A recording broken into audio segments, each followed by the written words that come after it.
The champagne glass shattered against the marble floor. Victoria Blackwell grabbed the young busboy by his collar, her manicured nails digging into his neck. "You worthless piece of trash!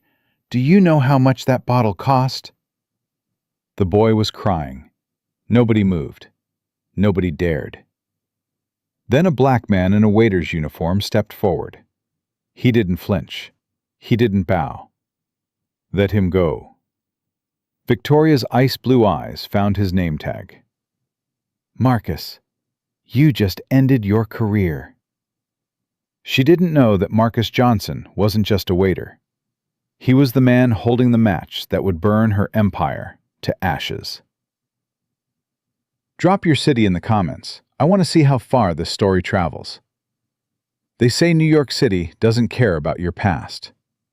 That's a lie rich people tell themselves so they can sleep at night. The truth? This city remembers everything. Every failure, every fall, every moment you couldn't pay your rent or feed your kid or look yourself in the mirror. Marcus Johnson knew this better than anyone. At 34 years old, he had hands that told his whole story. Calluses from carrying heavy trays, small burns from kitchen accidents, a wedding ring tan line that had finally faded after 3 years. He stood outside the service entrance of the Obsidian, Manhattan's most exclusive private club, adjusting the collar of his cheap polyester uniform. His shift started in 10 minutes. His daughter's school payment was due in 3 days. He had $47 in his checking account. "You ready for tonight?" Marcus turned. Darnell, another server, was lighting a cigarette by the dumpster. Good man. 3 kids, worked 2 jobs. "What's special about tonight?" Darnell laughed, but it wasn't a happy sound. "You don't know? Victoria Blackwell is hosting some big merger dinner. Word is, don't look at her. Don't talk to her. Don't breathe too loud near her." Victoria Blackwell. Marcus knew the name. Everyone in New York knew the name. CEO of Blackwell Industries, the woman who had destroyed more careers than the recession. "She got a busboy fired last month," Darnell continued. "Kid spilled water. Not on her, near her table. She called the general manager at 2 in the morning. Kid was gone by sunrise." Marcus said nothing. He had learned to say nothing. "Just keep your head down, brother." Darnell stubbed out his cigarette. "We're invisible to these people. That's how we survive." Invisible. Marcus had been invisible for 3 years now. Sometimes he wondered if he would disappear entirely. The Obsidian was everything Marcus expected from a place where dinner cost more than his monthly rent. The air smelled like money and arrogance. Jazz played softly, barely audible over the hum of powerful people pretending to care about each other's problems. Marcus moved through the room like a ghost. Champagne tray balanced perfectly. Eyes down, shoulders relaxed. He had served senators, movie stars, tech billionaires. They never saw him. They saw the uniform. They saw the tray.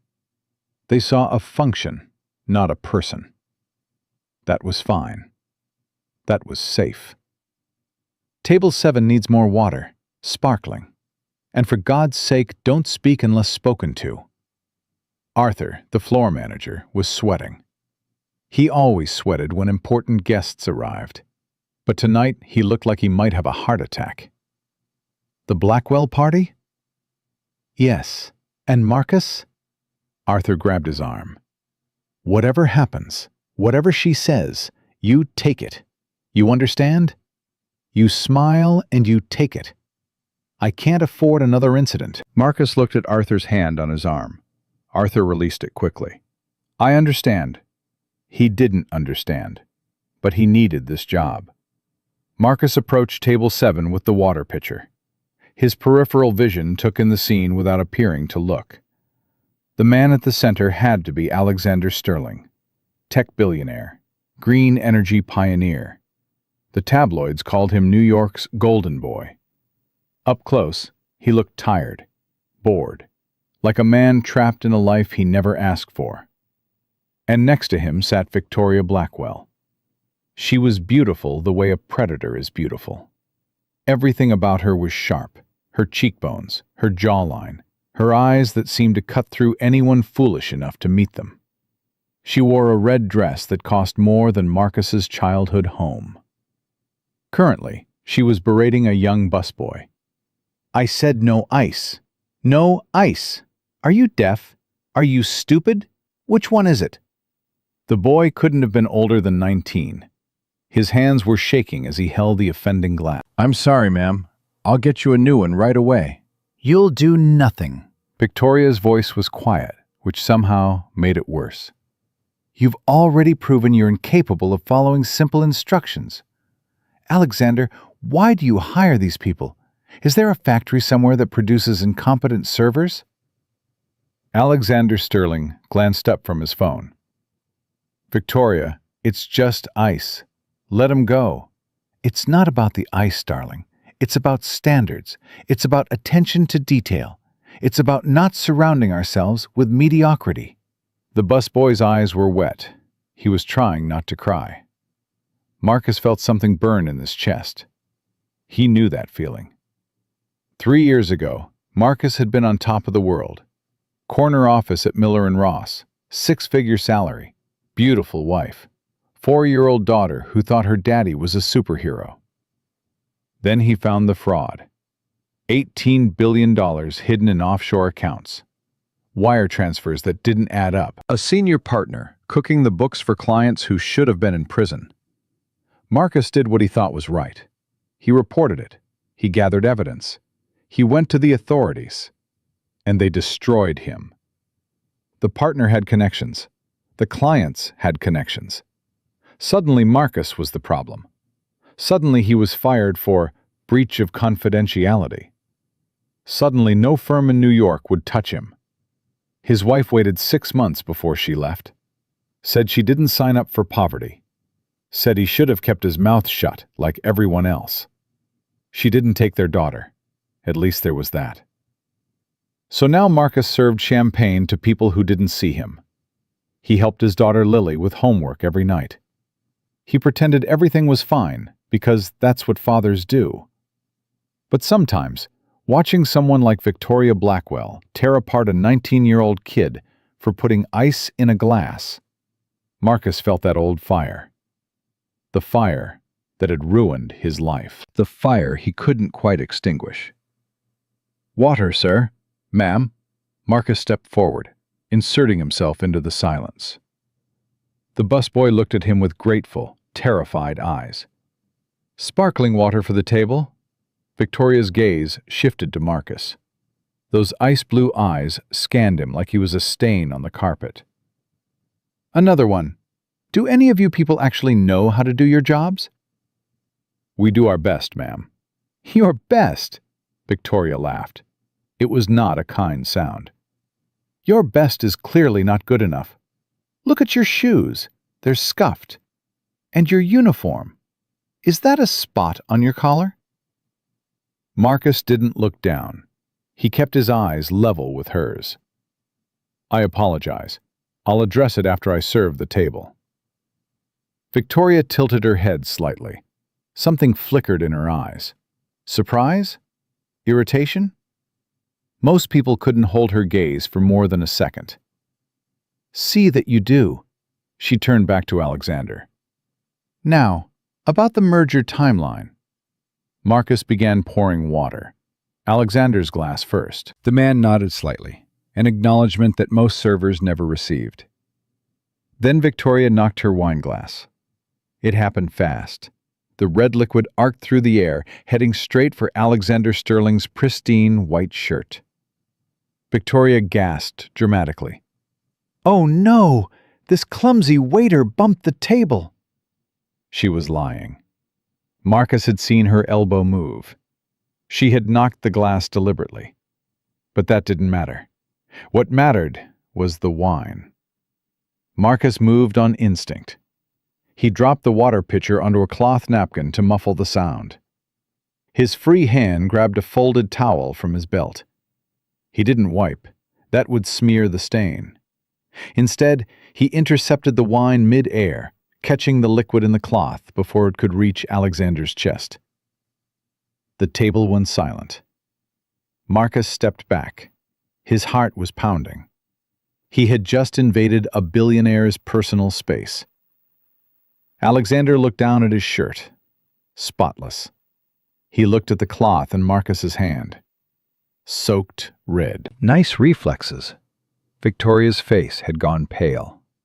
She stood up so fast, her chair screeched against the floor. "You nearly threw that cloth in his face!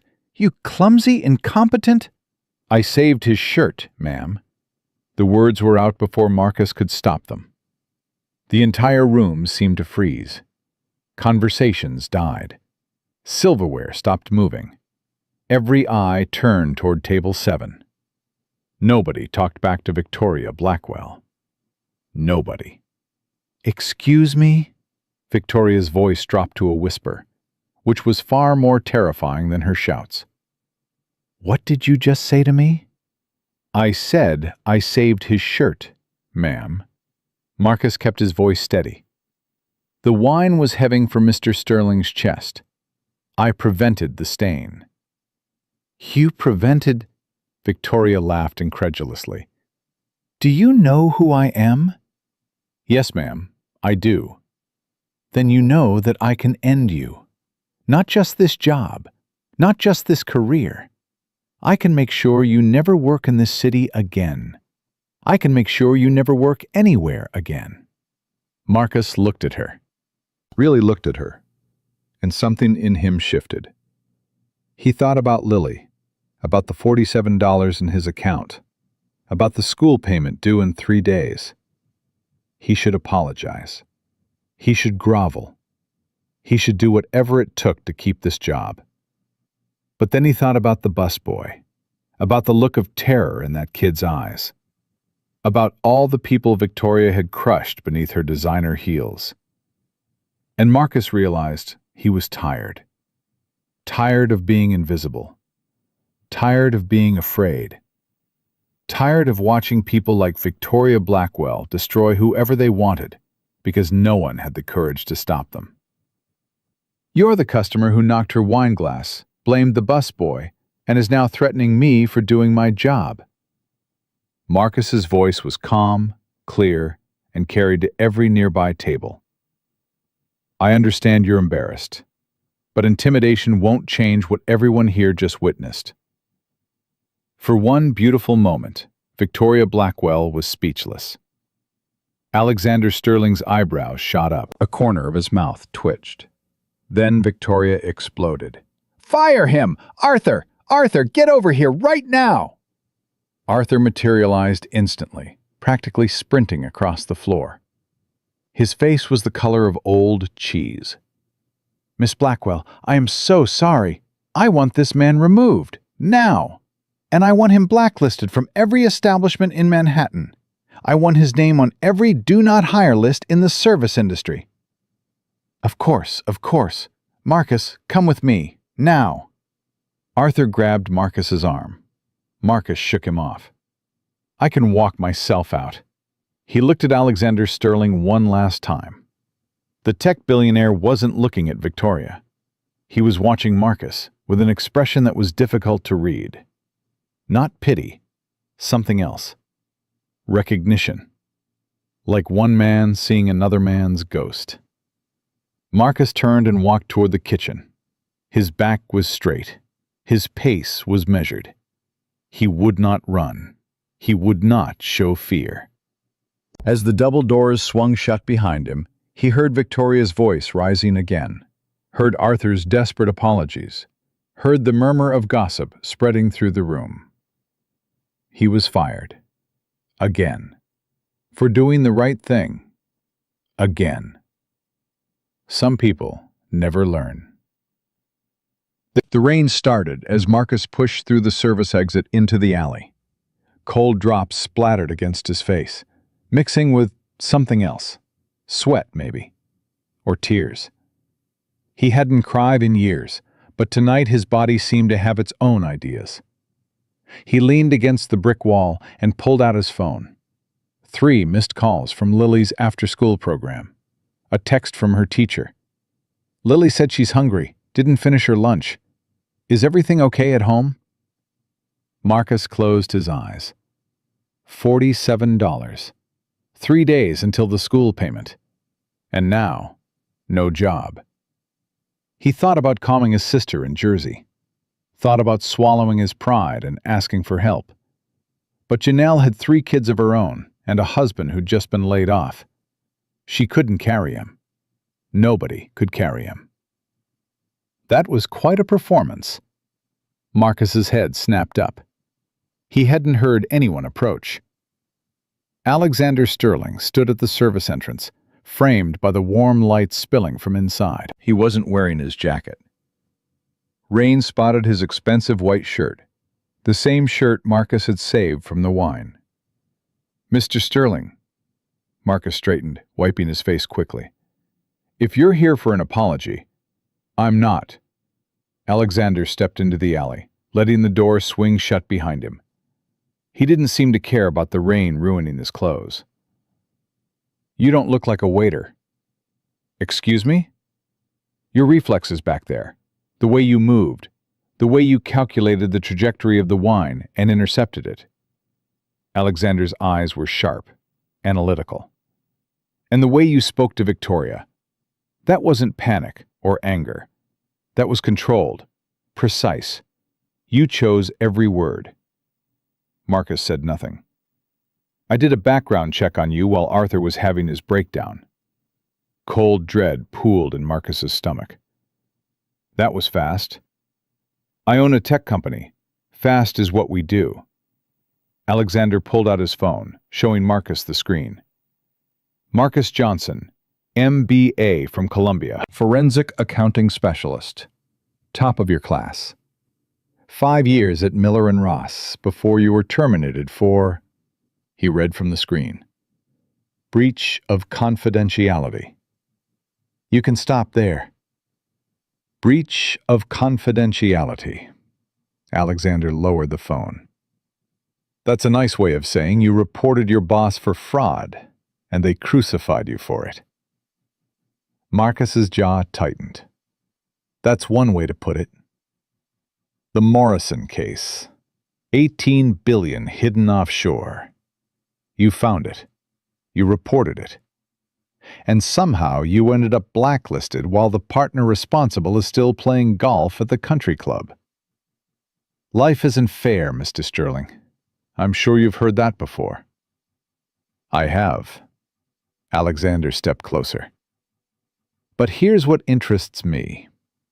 3 years later, after everything they did to you, after they took your career, your reputation, probably your marriage, my wife left on her own.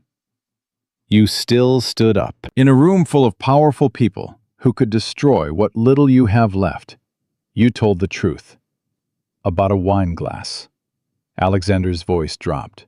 You're either the most principled man I've ever met, or you have a death wish. Maybe both. Alexander smiled slightly. It changed his whole face, made him look younger, less exhausted. I need someone like you. You need a waiter? I need a forensic accountant. I need someone who looks at numbers and sees the truth beneath them. I need someone who isn't afraid of Victoria Blackwell. Marcus laughed. It was bitter. Why would the great Alexander Sterling need protection from his own fiancée? The word hit the air like a stone. Alexander's smile faded. You know about the engagement. Everyone knows. The merger of the century. Sterling Industries and Blackwell Industries. 2 empires becoming one. Marcus studied Alexander's face.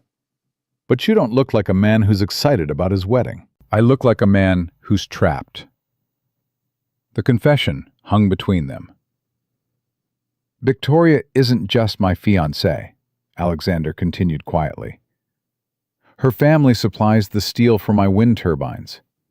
Our companies have been intertwined for years. The merger was supposed to be a formality, But lately, I've been seeing things, discrepancies, numbers that don't add up. Marcus felt something stir, the old instincts, the pattern recognition that had made him one of the best in his field. What kind of discrepancies? The steel shipments. They're lighter than they should be. Not by much, a few percent here and there. But I've been in this business long enough to know what that means. They're substituting materials, Marcus said slowly. Charging you for premium grade and delivering something cheaper. That's what I suspect, but I can't prove it without alerting Victoria. And if she knows I'm looking, she'll cover her tracks. Or accelerate her plans. Alexander ran a hand through his rain-soaked hair. The merger papers are supposed to be signed on our wedding day. If I sign them and Blackwell Industries' assets are hollow, you lose everything. Thousands of people lose their jobs. My company collapses. And somewhere down the line, a wind turbine built with substandard steel fails in a storm. Maintenance workers die. Alexander's voice hardened. I won't let that happen. Marcus looked at the man. Really looked at him. Alexander Sterling wasn't the arrogant billionaire the tabloids painted. He was a man backed into a corner, fighting for something bigger than himself. Marcus knew that feeling. Why me? Marcus asked. You could hire any forensic accountant in the country. Because any forensic accountant I hire could be bought by Victoria's family. They have eyes everywhere. They have people everywhere. Alexander held out a sleek black business card. But you, Marcus Johnson, already proved you can't be bought. You sacrificed everything to tell the truth about the Morrison fraud. You lost your career, your reputation, your financial security. And tonight, with $47 in your bank account, yes, I checked, you still stood up to the most dangerous woman in New York. Marcus stared at the card.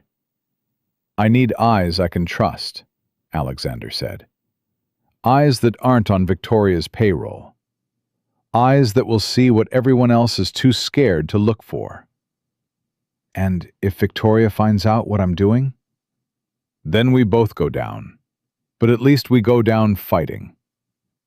Marcus thought about Lily, about her school, about the $47. He thought about the busboy with terror in his eyes, about all the people Victoria had destroyed because no one was brave enough to stop her. He thought about the man he used to be, before the world beat him down. The man who believed in justice. The man who thought the truth mattered. How much? $15,000 a month, plus a signing bonus that should cover your daughter's school payments for the year. Marcus's breath caught. Official title, personal assistant.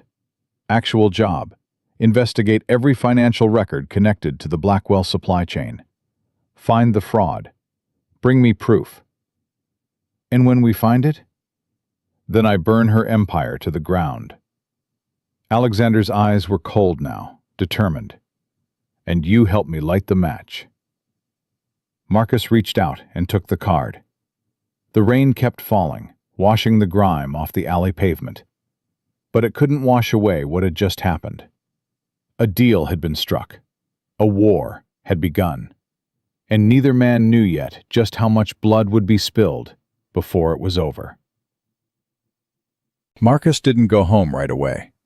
He walked for an hour through the wet streets, the business card burning in his pocket like a live coal. $15,000 a month. More than he'd made at Miller and Ross. More than enough to rebuild his life. But it wasn't the money that made him say yes. It was the look in Alexander Sterling's eyes. The desperation hidden beneath the billionaire's polished exterior.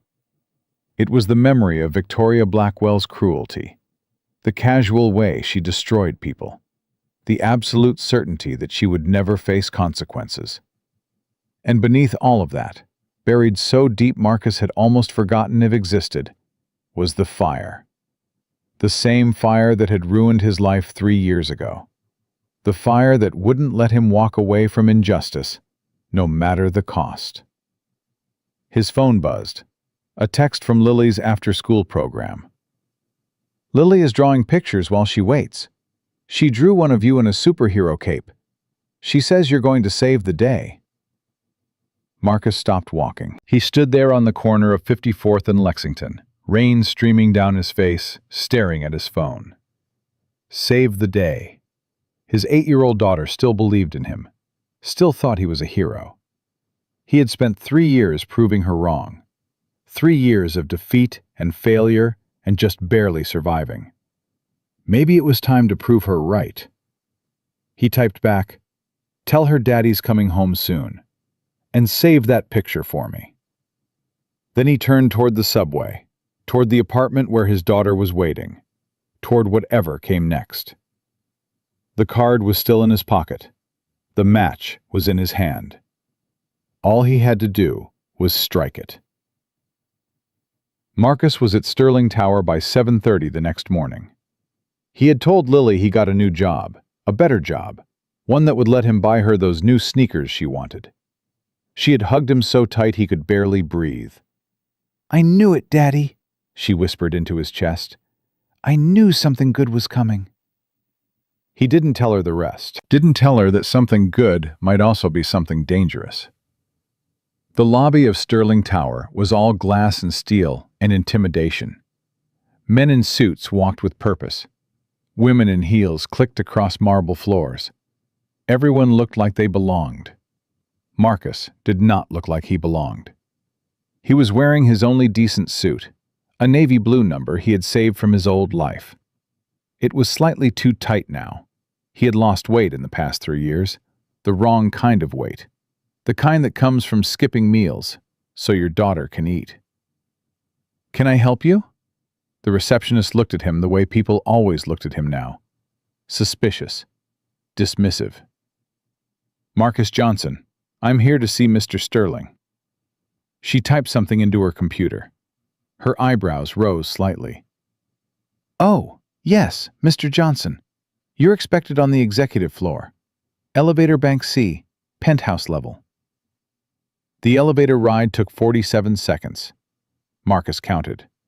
It was a habit from his accounting days. Counting things, measuring things, finding patterns in numbers that other people missed. The doors opened onto a world Marcus had almost forgotten existed. Thick carpet, original artwork, the smell of fresh coffee and expensive leather. And standing in the middle of it all, like a spider in the center of her web, was Victoria Blackwell. She was wearing white today. It made her look almost angelic, which Marcus found darkly amusing. "Well, well," Victoria's voice dripped with mock sweetness. "The cockroach returns." Marcus kept his face neutral. "Good morning, Miss Blackwell." "It's not a good morning for you, I'm afraid."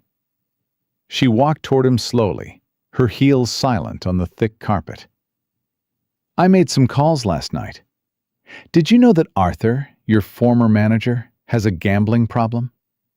It only took a small suggestion to make him very talkative."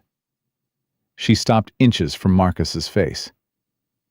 "I know you were fired from Miller and Ross." "I know why. You're a troublemaker, Marcus Johnson. A whistleblower." She spat the word like it was poison. "Do you know what happens to whistleblowers in my world? They get destroyed. They get erased." Victoria smiled. "So why are you here? Did Alexander take pity on you? Does he think having a charity case as an assistant makes him look progressive? You'd have to ask him." "Oh, I will." She leaned closer. "But let me make something very clear. You are here because Alexander finds you amusing, a toy, a distraction. But toys break, Marcus, and when you break, I will be the one sweeping up the pieces." "Victoria!" Alexander's voice cut through the tension like a blade. He stood in the doorway of his office, his expression unreadable. "Leave my assistant alone." I was just welcoming him to the family, darling. Victoria's voice transformed instantly, becoming warm and playful. She walked to Alexander and kissed his cheek. I have meetings downtown. Try not to work too hard. She paused at the elevator, looking back at Marcus one last time. Remember what I said. Toys break. Then she was gone. Alexander waited until the elevator doors closed before he spoke. She threatened you? She threatened to erase me. That's her way of saying hello. Alexander gestured toward his office. Come, we have work to do. The inner office was larger than Marcus's entire apartment. Floor-to-ceiling windows offered a view of Central Park that probably cost more than most people's mortgages. But Marcus wasn't interested in the view. He was interested in the tablet Alexander pulled from a locked drawer. This contains the raw data from our last 18 months of operations, Alexander said, sliding the device across the desk. Supply chain records, shipping manifests, payment histories, everything connected to Blackwell Industries. Marcus picked up the tablet. It felt heavy with potential. The board sees sanitized reports, Alexander continued. Numbers that have been cleaned up, made presentable. But the raw data tells a different story. At least, I think it does. What story? I don't know yet. That's why I need you. Alexander sat down behind his desk. You have 2 weeks before the quarterly review. After that, Victoria will expect to see you at board meetings, social events. You'll be visible, vulnerable. 2 weeks to find evidence of fraud. 2 weeks to find something, anything, a thread I can pull. Marcus turned on the tablet. Rows of numbers filled the screen. To most people, they would look like gibberish. To Marcus, they looked like a language he hadn't spoken in 3 years. I'll need access to the original shipping documents, Marcus said. Weight reports from the Port Authority. Customs declarations. Done. I'll have everything sent to your workstation. And I'll need to move around the building freely. Talk to people. The fraud, if there is fraud, it won't just be in the numbers. It'll be in the gaps. The things people aren't saying. Alexander nodded slowly. I'll tell the staff you're conducting an internal efficiency review. That should give you cover. One more thing. Marcus looked up from the tablet. I need to know something. The engagement to Victoria, was it real? Did you love her? The question hung in the air. For a long moment, Alexander didn't answer. I thought I did, he finally said. 3 years ago when we met, she was different. Charming. Supportive. She made me feel like I wasn't alone in building this empire. He paused. Then things changed. Slowly at first. A cruel comment here, a threat there. By the time I saw what she really was, our companies were too intertwined. Breaking the engagement would mean breaking Sterling Industries. So you became her prisoner. A golden cage is still a cage. Alexander's voice was bitter. Every day, I wake up knowing that the woman sleeping next to me would destroy everything I've built if it suited her purposes. Every night, I wonder if tomorrow is the day she decides I'm no longer useful. Marcus understood that feeling. The constant fear, the paranoia, the sense of being trapped by forces beyond your control. I'll find your evidence, Marcus said, but I need you to understand something. If I do this, if I help you bring down Victoria Blackwell, there's no going back, for either of us. I know. She won't just come for our careers. She'll come for everything. Our families, our futures, our lives. I know. Alexander met his eyes. That's why I chose you, Marcus. Because you've already lost everything once. You know what it costs to do the right thing. And you did it anyway. Marcus thought about Lily, about the picture she drew of him in a superhero cape. Yeah, he said quietly. I did it anyway. The first week was a blur of numbers and coffee and pretending to be someone he wasn't. Marcus set up his workstation in a small office near the server room. It was cramped and windowless, but it had one advantage. It was far from Victoria's frequent visits to the executive floor. He dove into the data with the intensity of a man possessed. Shipping manifests, weight reports, customs declarations, bank transfers. He built spreadsheets. He created databases. He traced the path of every steel shipment from Blackwell Mills to Sterling facilities. And slowly, patterns began to emerge. "You're here late." Marcus looked up from his screen. A woman stood in his doorway. Late 40s, tired eyes, hair pulled back in a practical ponytail. She carried a stack of folders. "I could say the same about you." "I'm Margaret, accounting department." She nodded toward his screen. "You're the efficiency consultant, right? The one Mr. Sterling brought in?" "That's what they call me." Margaret glanced down the hallway, then stepped inside and closed the door. "I've been with this company for 15 years, she said quietly. "I've seen consultants come and go. They usually spend their time in meetings, writing reports no one reads. They don't hole up in the basement running numbers until midnight." Marcus leaned back in his chair. "Maybe I'm more thorough than most." "Or maybe you're looking for something specific." Margaret set her folders on his desk. "These are the original shipping logs from the Blackwell contracts, the physical copies. They were supposed to be destroyed last year, but I kept them." "Why?"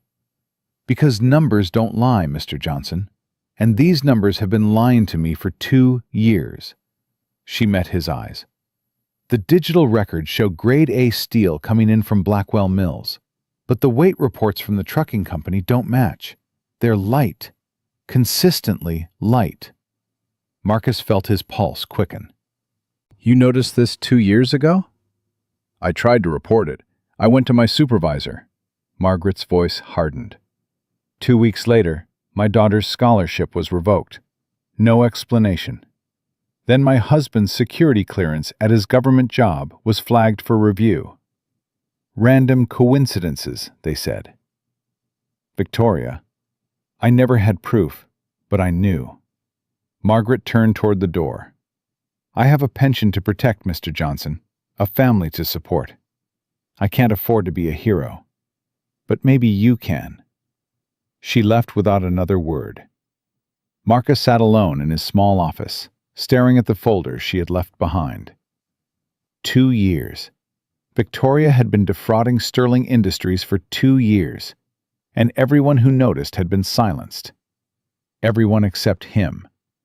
He opened the first folder and began to read. Marcus called Lily every night at 8 o'clock. It was their routine, their anchor. No matter how late he worked, no matter how deep he was in the numbers, he stopped at 8. "Daddy, guess what? "What, baby?" I got an A on my spelling test. Mrs. Patterson said I'm the best speller in the whole class." Marcus smiled, leaning back in his chair. The glow of his computer screen was the only light in his office. "That's my girl. I knew you could do it." "Are you coming home soon? I made you a picture. It's you fighting a dragon." "A dragon, huh?" "Yeah, it's a mean dragon that's been hurting people. But you're beating it up because you're brave." Marcus closed his eyes. She didn't know how close to the truth she was. "I'll be home soon, baby. Save that picture for me." "I will. Daddy, "Yeah?" are you okay? You sound tired." "I'm fine, sweetheart. Just working hard to make things better for us." "I know you are." Her voice was so certain, so full of faith. "That's what heroes do." After she hung up, Marcus sat in the darkness for a long time. Heroes. She still believed he was a hero. He thought about what he was doing, the risk he was taking. If Victoria found out, she wouldn't just destroy him. She would destroy everything he loved. But if he didn't stop her, people would die. Maintenance workers on offshore platforms killed by failing turbines built with substandard steel. Fathers who would never come home to their daughters. He couldn't let that happen. Marcus turned back to his computer and kept working. By the end of the second week, Marcus had found it. The discrepancy was buried deep in the supply chain logs, hidden among thousands of transactions. But once he saw the pattern, it was unmistakable. The steel shipments from Blackwell Mills were logged at specific weights when they left the factory. But when they arrived at Sterling facilities, the weights were slightly different, consistently lower, by exactly 15%. Someone was swapping grade A steel for cheaper alloy somewhere between the factory and delivery. And based on the financial records, that someone was pocketing the difference. $47 million over 2 years. Marcus stared at the spreadsheet, his mind racing. He needed to confirm his findings. He needed physical evidence. "Mr. Johnson." He minimized his screen quickly. A man stood in his doorway, tall, muscular, with the flat eyes of someone who had seen violence and didn't flinch from it. "Can I help you?" "I'm Cross, head of security for the Blackwell family." The man's voice was pleasant, but there was something underneath it. Something dangerous. "Miss Blackwell asked me to check on her fiancé's new consultant. Make sure you have everything you need." "I'm fine, thank you." "Working late again, I see." Cross glanced at Marcus's computer screen. "Must be an important project." "Just efficiency reviews. Boring stuff." "Boring?" Cross smiled, but his eyes didn't change. "That's funny, because Miss Blackwell finds you very interesting, Mr. Johnson." "She's been asking about your background, your history, your family." Marcus's blood went cold. "My family? You have a daughter, don't you? Lily, 8 years old, attends Jefferson Elementary." Cross paused, letting the words sink in. "Beautiful school, very safe neighborhood. Miss Blackwell was thinking of making a donation." The threat was clear. Marcus felt rage building in his chest, but he kept his face calm. "That's very generous of her." "Miss Blackwell is a very generous woman. To her friends." Cross straightened his tie. "I hope you'll remember that, Mr. Johnson. It would be unfortunate if anything happened to disrupt Mr. Sterling's engagement. Very unfortunate." He turned and walked away, his footsteps silent on the carpet. Marcus sat frozen in his chair. His hands were shaking. They knew. Maybe not everything, but they knew enough. Victoria had sent her attack dog to sniff around, to deliver a warning. His daughter. They had mentioned his daughter. Marcus grabbed his phone and dialed Alexander's private line. "We need to talk. Now." Alexander's apartment took up the entire top floor of a building overlooking the Hudson River. It was the kind of place Marcus had only seen in magazines. Vast, open spaces, modern art, furniture that cost more than most people's cars. But tonight, it felt like a war room. "They threatened Lily?" Alexander's face was pale. "Directly?" Cross mentioned her school, her age. He said Victoria was thinking of making a donation. Marcus paced the length of the living room. It wasn't subtle. Victoria doesn't do subtle when she's scared. Scared? She's not scared. She's warning me off. No, Alexander shook his head. If she wasn't scared, she would have just fired you, or had you arrested on some trumped-up charge. The fact that she sent Cross to threaten your family means she knows something is wrong. She's trying to control the situation. Well, she's doing a damn good job of controlling me right now. Marcus stopped pacing. I have a daughter, Alexander, an 8-year-old girl who thinks her father is a hero. I can't put her in danger. I know. I'm sorry. Sorry doesn't protect her. No, but I can. Alexander stood up. I have a property upstate, a farmhouse, completely off the grid, registered under a shell company Victoria doesn't know about. Your sister lives in Jersey, right? We can move Lily there. Tell her it's a vacation." Marcus stared at him. "You'd do that? I told you I need eyes I can trust. That means I protect those eyes." Alexander's voice was firm. "We can have Lily relocated by tomorrow afternoon. She'll be safe while we finish this." Marcus thought about his daughter, about the fear he felt when Cross mentioned her name. He thought about the $47 million Victoria had stolen, about the substandard steel that could kill workers, About all the people who had been silenced because they tried to do the right thing. "Okay," Marcus said quietly. "We move Lily, and then we finish this." "Are you sure? Once we go down this path?" "I'm sure." Marcus met Alexander's eyes. "Victoria Blackwell thinks she can threaten my family and I'll run away. She thinks I'm just another person she can erase. But she made a mistake." "What mistake?" "She reminded me who I am." Marcus's voice hardened. "I'm not a waiter. I'm not a victim. I'm the man who brought down Morris and Partners. I'm the man who sacrificed everything for the truth. And I'm about to do it again." The drive to Jersey took 2 hours. Marcus spent most of it rehearsing what he would say to Lily, how he would explain that she needed to stay with Aunt Janelle for a while. But when he arrived at his sister's house, when he saw Lily's face light up at the sight of him, all his rehearsed words disappeared. "Daddy!" She ran into his arms, and he held her tight, breathing in the smell of her shampoo, feeling her small heart beating against his chest. "Hey, baby." "What are you doing here? It's not the weekend." "I know. I wanted to surprise you." He set her down, kneeling to look her in the eyes. "How would you like to stay with Aunt Janelle for a little while? Like a vacation?" Lily's face fell slightly. "But I just started getting good grades. I don't want to miss school." "It's just for a few weeks. Aunt Janelle will help you with homework, and I'll call you every single night. I promise." "But why, Daddy? Why can't I stay home with you?"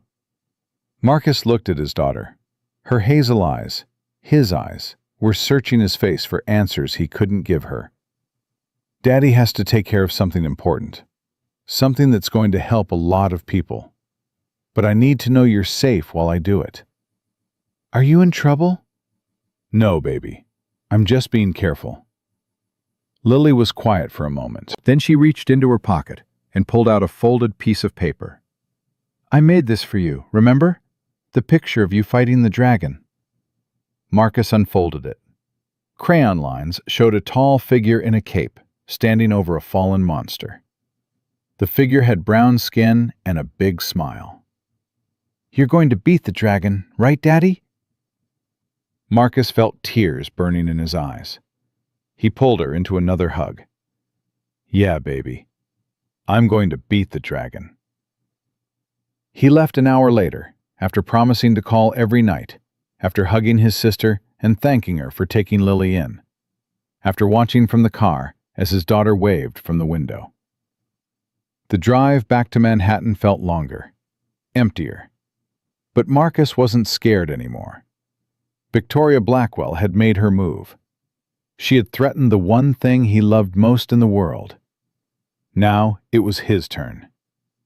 He pulled out his phone and called Alexander. "It's done. Lily's safe." "Good. What now?" "Now we go on offense." Marcus's grip tightened on the steering wheel. "I found the discrepancy in the steel shipments. Victoria's been swapping materials for at least 2 years. But I need physical proof, something that can't be dismissed as a computer glitch or a data entry error." "What do you have in mind?" "The shadow ledger. Old-school criminals don't trust the cloud. They keep physical records. If Victoria's father is running this operation, he'll have a book somewhere. Names, dates, payments.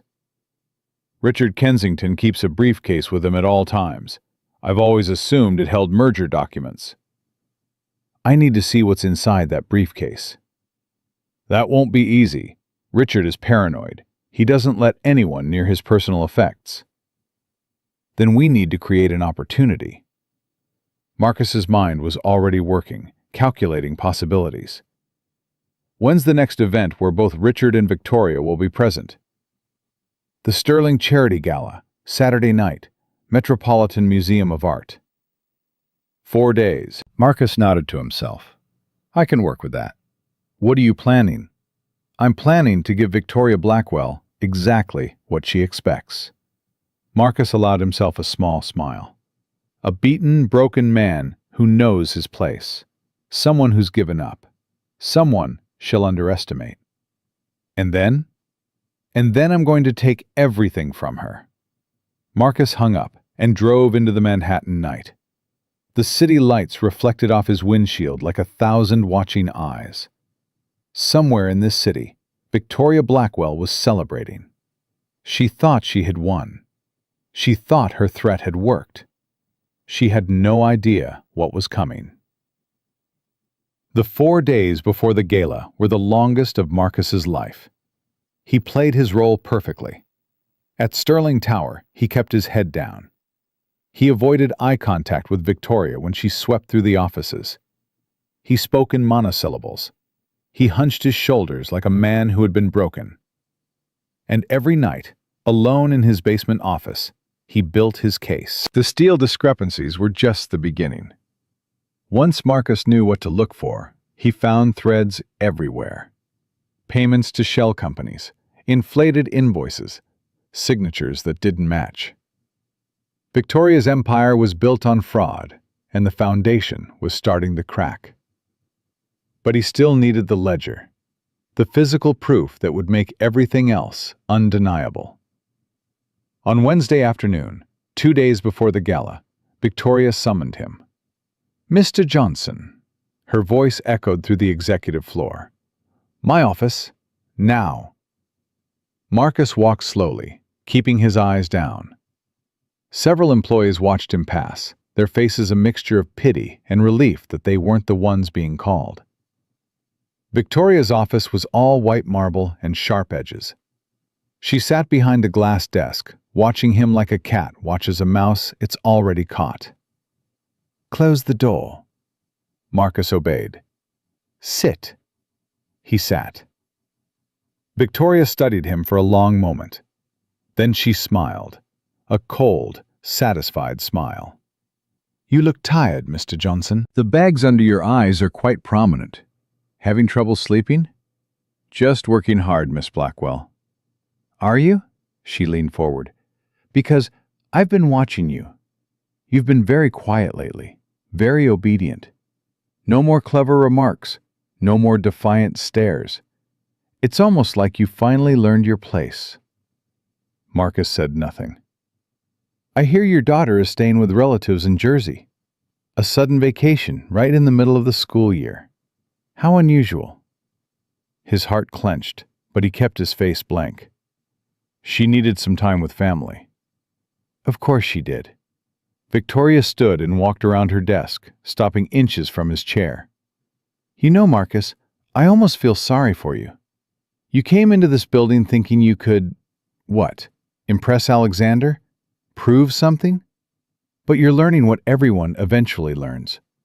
There are wolves and there are sheep. And you, Marcus Johnson, are definitely a sheep." "Yes, ma'am." "Good. I'm glad we understand each other." She perched on the edge of her desk, crossing her legs. "I have a task for you. My father needs some documents retrieved from the sub-basement archives.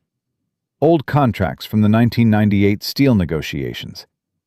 They're in a storage crate marked K98. Bring them to the penthouse conference room by 4 o'clock. Marcus looked up. "The sub-basement? Is there a problem?" "No, ma'am. I've never been down there." "It's not complicated. Take the freight elevator, find the crate, bring the documents." Victoria's smile widened slightly. "Even a sheep can manage that." Something felt wrong. Marcus could sense it in the way she was watching him, in the barely concealed anticipation in her eyes. But he had no choice. I'll have them by 4. See that you do. The freight elevator descended into darkness. Marcus watched the numbers drop. B1, B2, B3, and felt the temperature falling with each floor. When the doors opened, he stepped into a concrete cavern that smelled of dust and decay. The lighting was sparse, just a few fluorescent tubes buzzing overhead. Rows of storage shelves stretched into the shadows. Marcus pulled out his phone. No signal. The sub-basement was a dead zone. Of course it was. He moved through the aisles, checking labels on crates.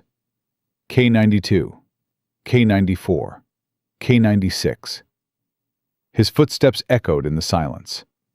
Then he heard it. A heavy metallic clank from behind him. The elevator doors. Marcus spun around. Through the gaps in the shelving, he could see the elevator. The doors were sliding shut. And standing inside, his finger on the button, was Cross. The security chief's eyes met Marcus's through the shadows. He wasn't smiling. "Hey!" Marcus shouted, breaking into a run. "Hold the elevator!" Cross didn't move. The doors closed with a sound like a coffin lid. Marcus slammed his palm against the call button. Nothing. The panel was dark. He tried again. Still nothing. Then the overhead lights flickered and died. Total darkness. Marcus stood frozen, his breath loud in his ears. This wasn't an accident. This wasn't a malfunction. This was the trap. He fumbled for his phone and turned on the flashlight. The beam cut through the blackness, illuminating dust motes floating in the stale air. Think, don't panic. Panic gets you killed. He swept the light across the basement, looking for options. Emergency stairs. There had to be emergency stairs. Fire code required them. He found the door at the far end of the room. A heavy steel door with a crash bar. Marcus pushed. Locked. From the outside. You've got to be kidding me. He was trapped. No phone signal. No way out. And somewhere above him, Victoria was probably watching the whole thing on security cameras. She wanted him to break. To scream. To pound on the doors until his hands bled. She wanted to prove that he was just another victim. Just another person she could crush. Marcus sat down on the storage crate. He turned off his flashlight to conserve battery, and in the darkness, he did the last thing Victoria would expect. He started working. The tablet Alexander had given him had offline capability. Marcus pulled it from his bag and powered it on. The screen cast a pale glow across his face.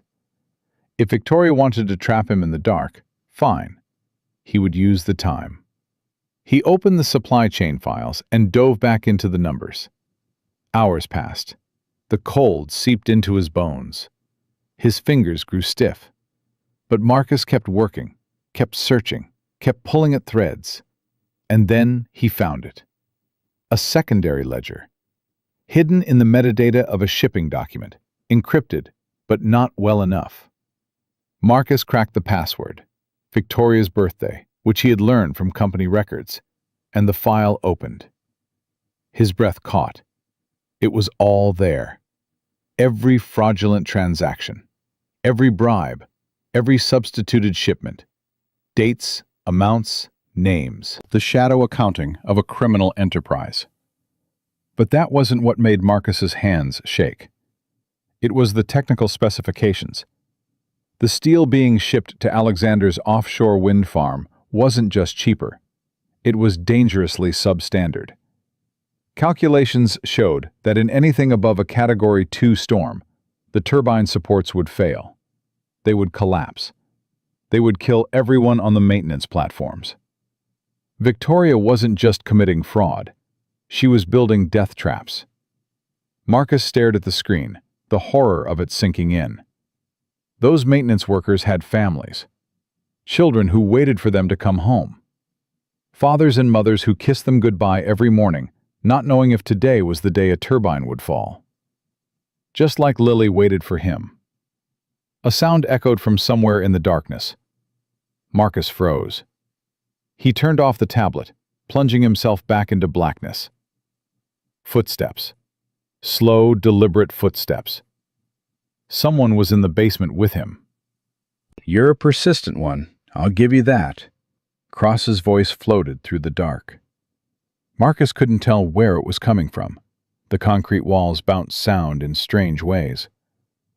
"Victoria wanted me to leave you down here all night. Let you get cold and scared. Let you quit in the morning." Cross's footsteps grew closer. "But I told her, why wait? Why give a rat time to think?" Marcus moved silently, keeping his breathing shallow. He slipped between two tall shelving units, pressing himself into the shadows. "I know you're not just an efficiency consultant," Cross continued. "I know you've been poking around in files you shouldn't touch, talking to people you shouldn't talk to." A flashlight beam swept across the far wall. Cross was hunting. "Victoria thinks you're just a nuisance, something to be swatted. But I see something different. I see a man who doesn't know when to quit. A man who thinks he's righteous." The footsteps stopped. "I've killed righteous men before." They always look surprised at the end. Marcus's hand closed around a heavy metal bracket on the shelf next to him. It wasn't much, but it was something. He thought about Lily, about the promise he made to beat the dragon. He wasn't going to die in this basement. Marcus grabbed a paint can from the shelf and hurled it toward the opposite side of the room. It crashed against the concrete with a deafening clatter. "There you are!" Cross's flashlight swung toward the noise. His footsteps moved away. Marcus ran. He sprinted through the darkness, using his memory of the layout to navigate. Left past the crates, right at the support pillar, straight toward the maintenance ladder he had spotted earlier. The ladder led up to an access hatch. It was his only chance.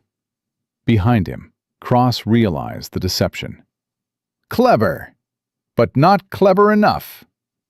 Marcus reached the ladder and climbed. 3 rungs. 5. 7. A hand grabbed his ankle. Cross had moved faster than any man that size should be able to move. He yanked hard, trying to pull Marcus down. Marcus kicked. His heel connected with something soft. Cross's face, maybe. The grip loosened. He climbed faster, his arms burning with effort. The access hatch was above him. He pushed. It didn't move. No, no, no! Cross was climbing after him now, his breathing heavy with rage. Marcus pushed again, throwing his shoulder against the hatch.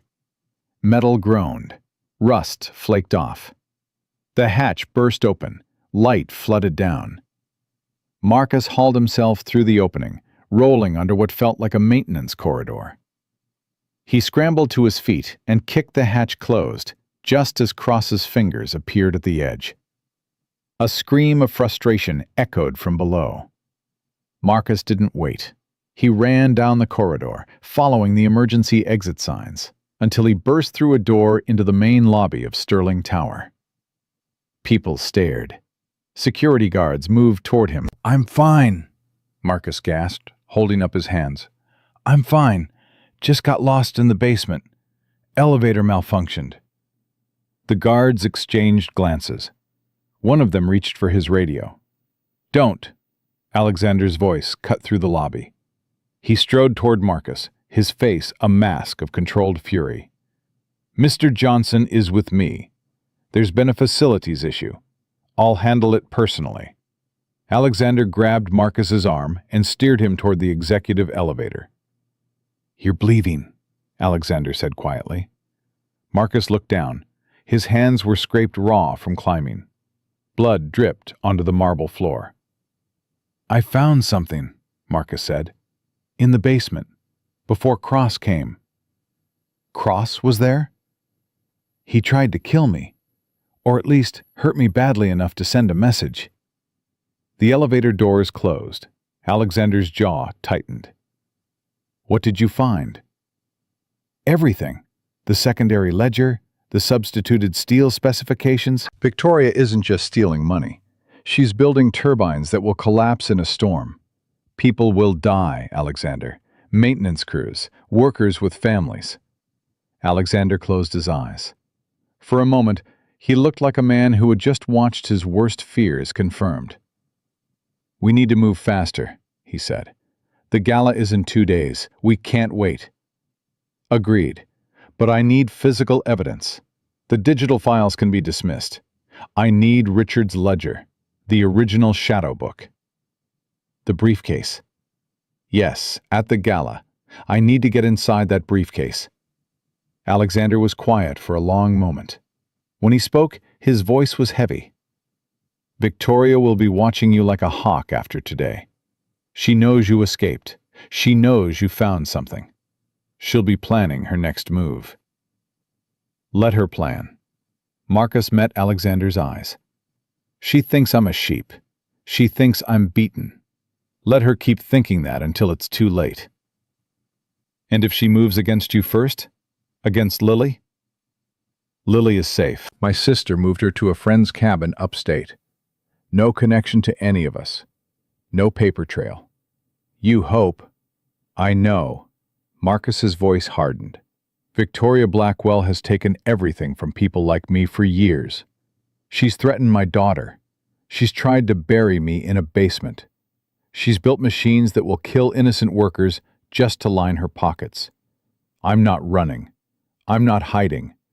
I'm going to that gala. I'm going to open that briefcase, and I'm going to end her. Alexander studied him for a long moment. Then he nodded slowly. Then we'd better get you cleaned up. You have a suit fitting in an hour. Marcus looked down at his torn clothes, his bleeding hands, his dust-covered shoes. A suit fitting? You're attending the Sterling Charity Gala as my head of internal audit. You need to look the part. Alexander allowed himself a small smile. We're going to war, Marcus. Might as well dress for it. The next 2 days passed in a blur of preparation. Alexander's people provided Marcus with a tailored suit, charcoal gray, perfect fit, worth more than his car. They briefed him on the gala layout, the guest list, the security protocols, and they confirmed the FBI's involvement. We've been building a case against Richard Kensington for months, Agent Torres said.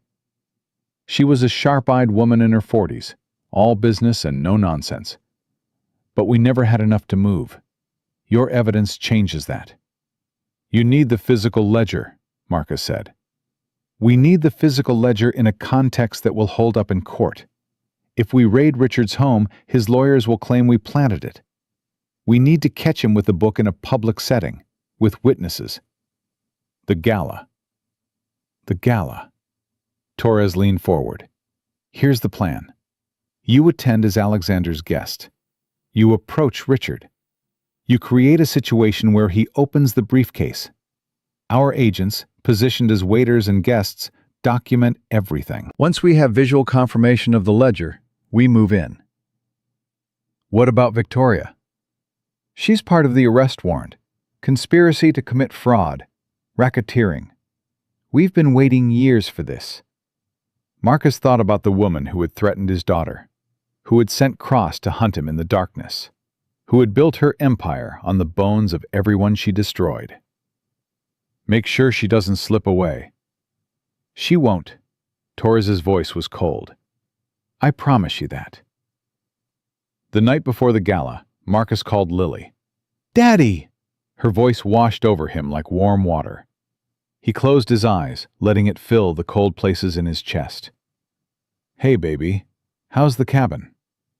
It's so cool. There's a lake and deer, and Aunt Janelle let me stay up late to watch the stars. That sounds amazing. When are you coming to visit? I miss you. Marcus's throat tightened. Soon, baby. Real soon. I just have one more thing to take care of. The dragon? He smiled despite everything. Yeah, the dragon. Are you going to beat it? I'm going to try. You will. Her voice was so certain, so full of faith. You're the bravest person I know, Daddy. I don't know about that, baby. I do. Mrs. Patterson says brave doesn't mean you're not scared. It means you do the right thing, even when you're scared. And you always do the right thing. Marcus couldn't speak. His daughter, 8 years old, had just cut through all his fear and doubt with the simple clarity of a child. I love you, Lily. I love you too, Daddy. Beat the dragon. Then come get me, okay? Okay, I promise. He hung up and sat in the darkness of his apartment for a long time. Tomorrow, everything would change. Tomorrow, he would walk into a room full of the most powerful people in New York and try to bring down an empire. He might succeed. He might fail.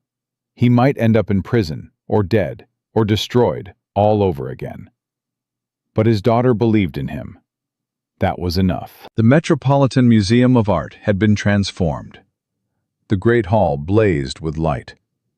The city's elite circulated like exotic fish in an expensive aquarium. Marcus stood at the entrance, adjusting his tie. The suit fit perfectly. His shoes gleamed. He looked like he belonged. He didn't feel like he belonged. Ready? Alexander appeared beside him, resplendent in the custom tuxedo. No. Good. Neither am I. Alexander clapped him on the shoulder. Let's go change the world. They entered together. Heads turned. Whispers followed. Marcus spotted Victoria immediately. She was wearing gold tonight, a dress that looked like liquid metal poured over her body. She saw him, and her eyes widened slightly. Then she smiled. It was not a friendly smile. Well, well, Victoria glided toward them, champagne flute in hand. The survivor returns. I heard you had quite an adventure in the basement, Mr. Johnson. Elevator malfunction.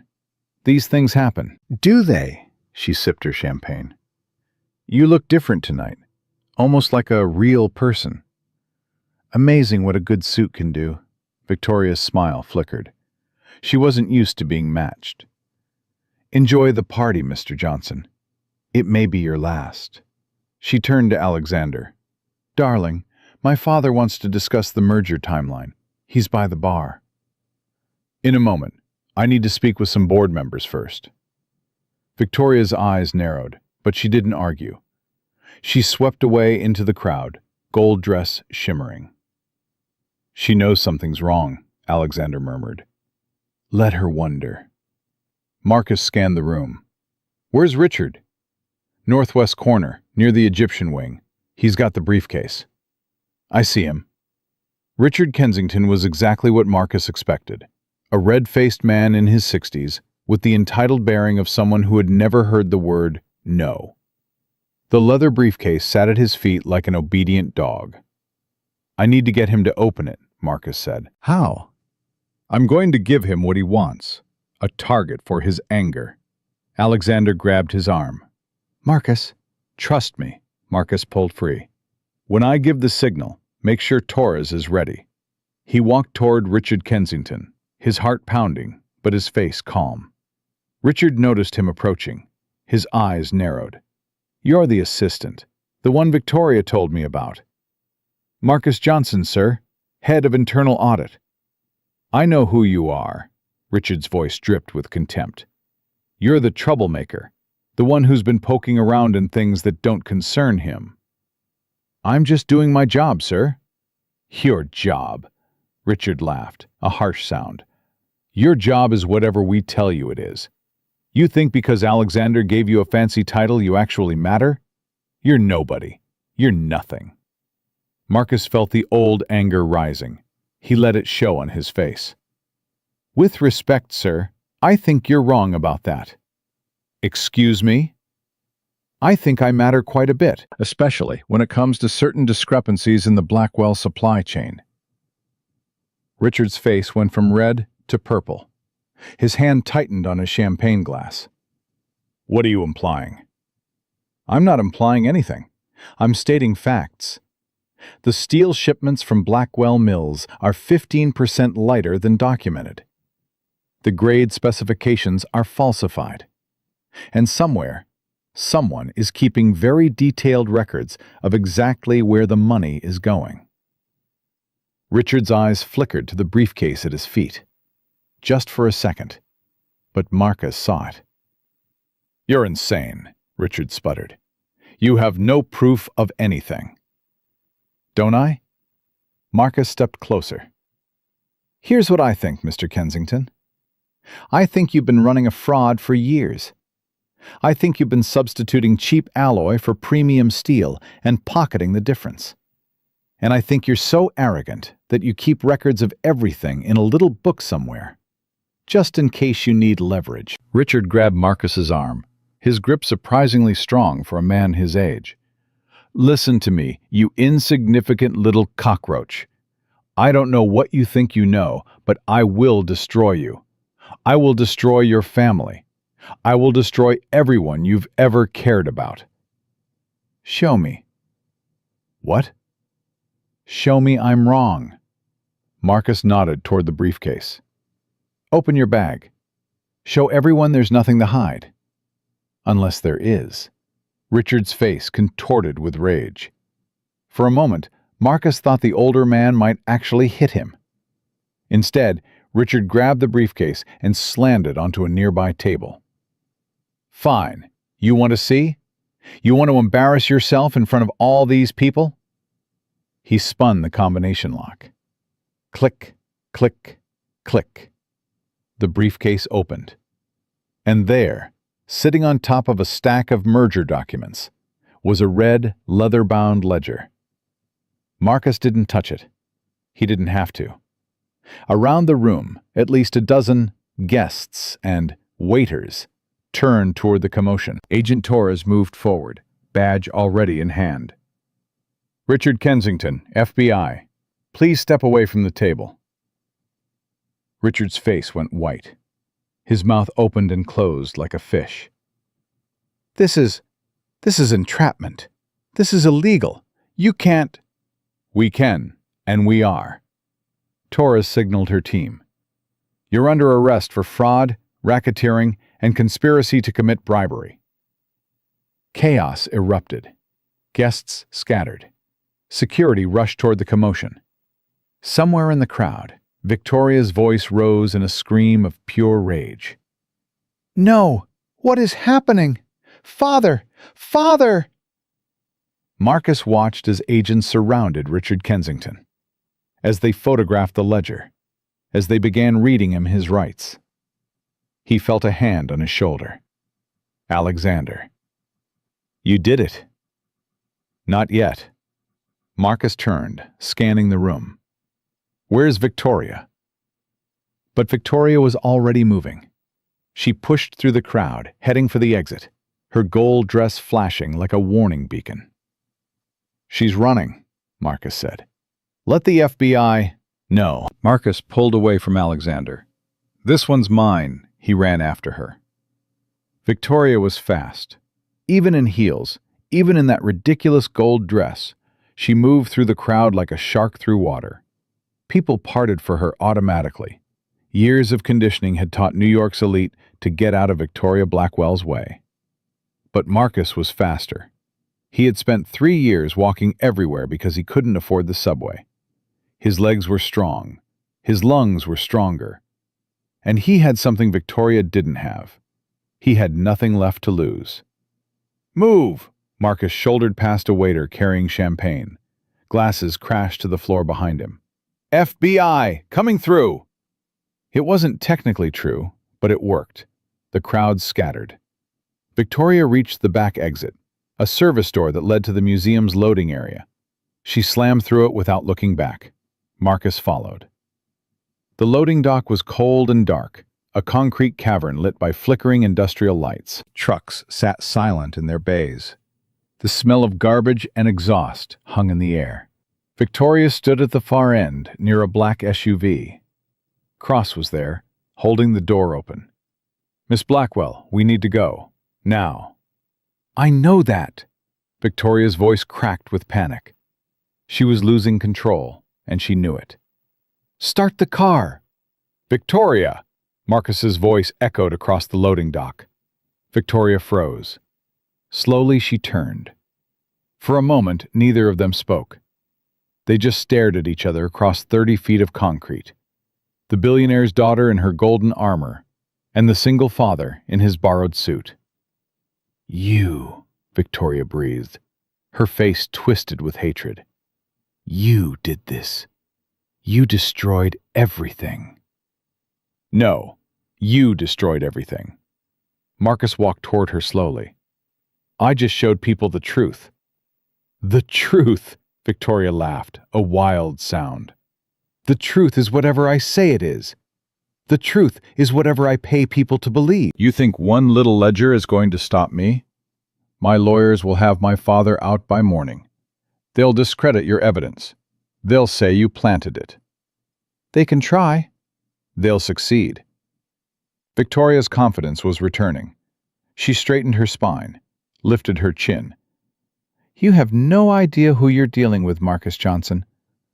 The Kensington family has been running this city for 3 generations. We own judges. We own prosecutors. We own the media. Your little crusade means nothing." "Cross." Marcus turned to the security chief, who was still standing by the SUV. "Did you know about the steal?" Cross's face remained impassive. "I don't know what you're talking about." "The substituted materials. The substandard alloy going into Alexander's wind turbines. Did you know that when those turbines fail, people will die?" Something flickered in Cross's eyes, just for a second. "I follow orders." "Whose orders? Victoria's? Richard's?" Marcus took another step forward. "Those maintenance workers have families, Cross. Kids who are waiting for their dads to come home. When those turbines collapse in a storm, how many children are you going to orphan?" "Stop talking." Victoria's voice was sharp. "Cross, get in the car. We're leaving." But Cross didn't move. "He asked you a question," Cross said quietly. "About the steal." "I don't have to answer questions from the help." $47 million. Marcus pulled out his phone, showing the screen to Cross. "That's how much Victoria and her father have stolen. And this," he swiped to another document, "is the engineering analysis. The turbines will fail in anything above a Category 2 storm.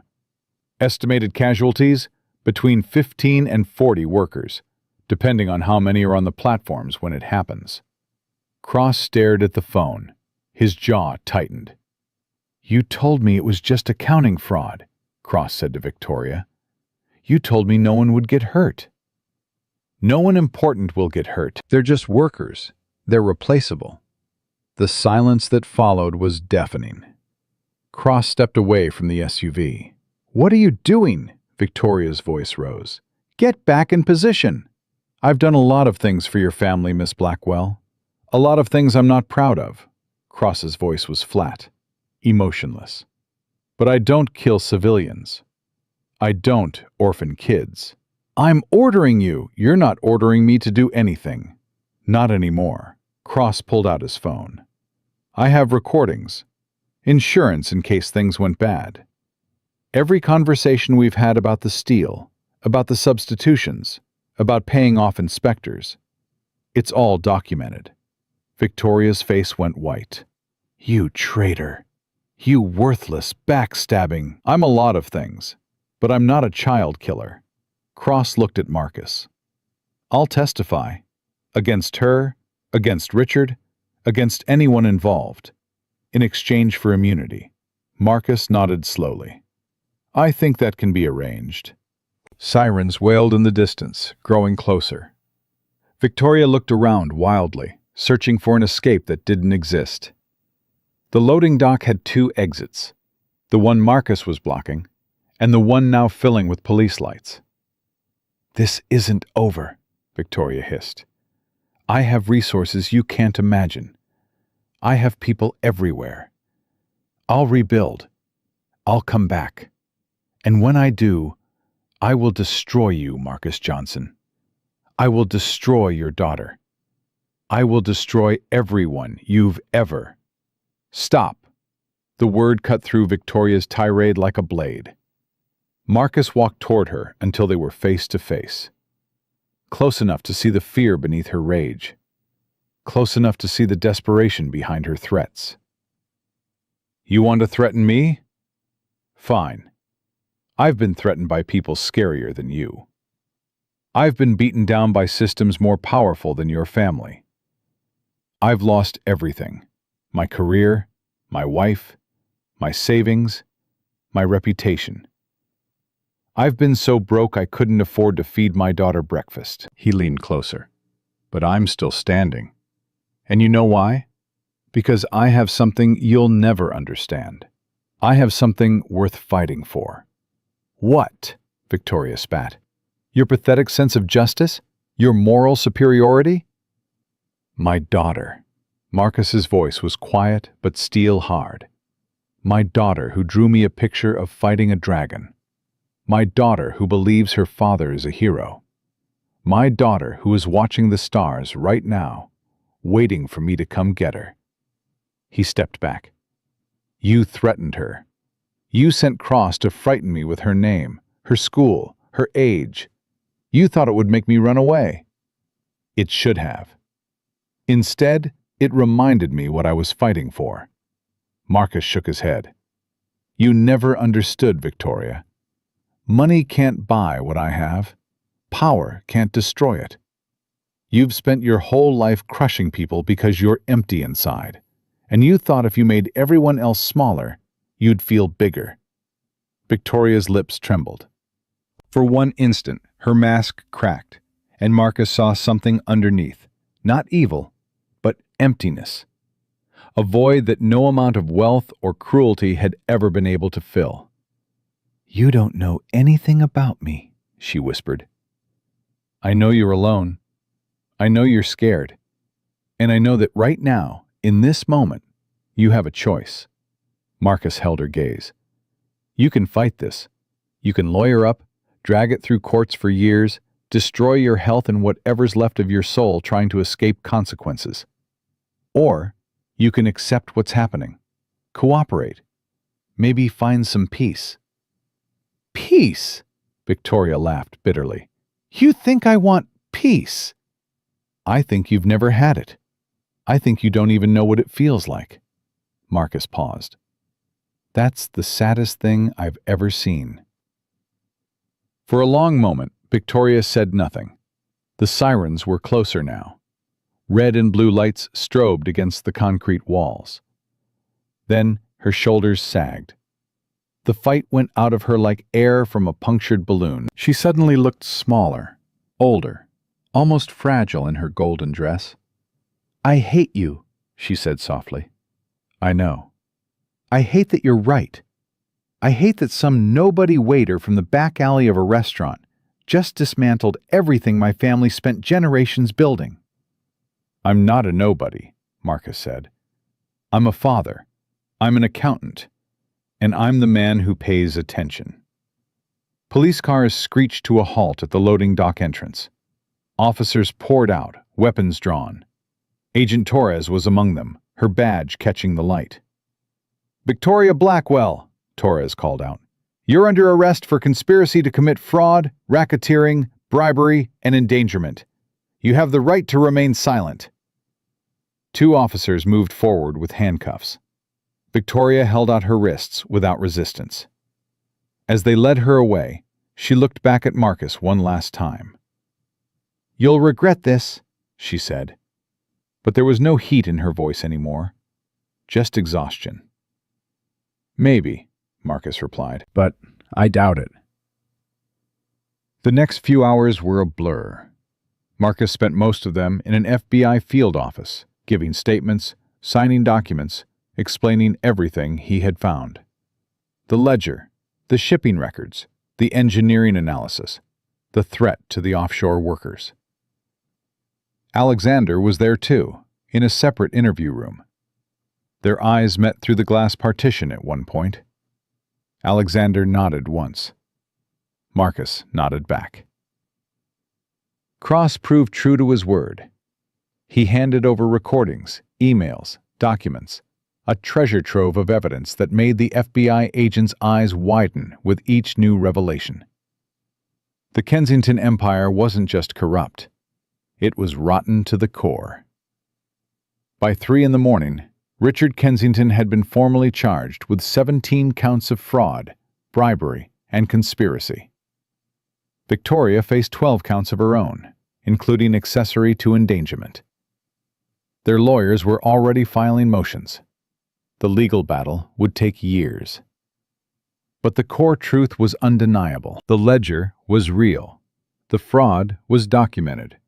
The substandard steel had been stopped before it could kill anyone. It was over. Marcus sat alone in an empty conference room, nursing a cold cup of coffee. His borrowed suit was wrinkled. His eyes burned with exhaustion. But for the first time in 3 years, he felt something he had almost forgotten. Peace. "You look terrible." He looked up. Alexander stood in the doorway, equally disheveled. "You're one to talk." Alexander smiled tiredly and sat down across from him. "I just got off the phone with my lawyers. The merger is dead, obviously. We'll have to find new suppliers, rebuild relationships, restructure half the company." "Sounds expensive."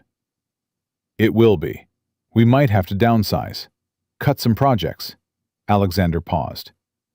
"But no one is going to die on a maintenance platform because I was too blind to see what was happening. That's worth any price." Marcus nodded slowly. "What about Victoria? What about her? You were engaged to her. You lived with her. That has to, I don't know, mean something." Alexander was quiet for a long moment. "I thought I loved her once. Or maybe I just loved the idea of her. The partnership, the power, the simplicity of having everything planned out." He shook his head. "But you can't love someone who doesn't have room for love. Victoria only had room for conquest. I was just another territory she wanted to claim." "I'm sorry." "Don't be. You freed me." Alexander met his eyes. "That's what you did tonight, Marcus. You didn't just catch criminals or stop fraud. You freed me from a prison I didn't even know I was in." Marcus thought about his own prison. The 3 years of invisibility, the grinding poverty, the constant fear. "Yeah," he said quietly. "I know something about prisons." The sun was coming up by the time Marcus left the FBI office. Pink and gold light painted the Manhattan skyline. The city was stirring, millions of people starting their days, unaware of what had happened in the night. His phone buzzed. A text from his sister. "Lily's asking when you're coming. She says the dragon must be dead by now." Marcus smiled. He typed back, "Tell her I'm on my way." He found a cab and gave the driver his sister's address in Jersey. Then he leaned his head against the window and watched the city slide by. He thought about everything that had happened since that night at the Obsidian. The wine spill, the confrontation, the offer in the alley. He thought about Victoria's threats and Cross's betrayal and the cold darkness of the basement. He thought about Margaret, the accountant who had kept those shipping logs hidden for years, waiting for someone brave enough to use them.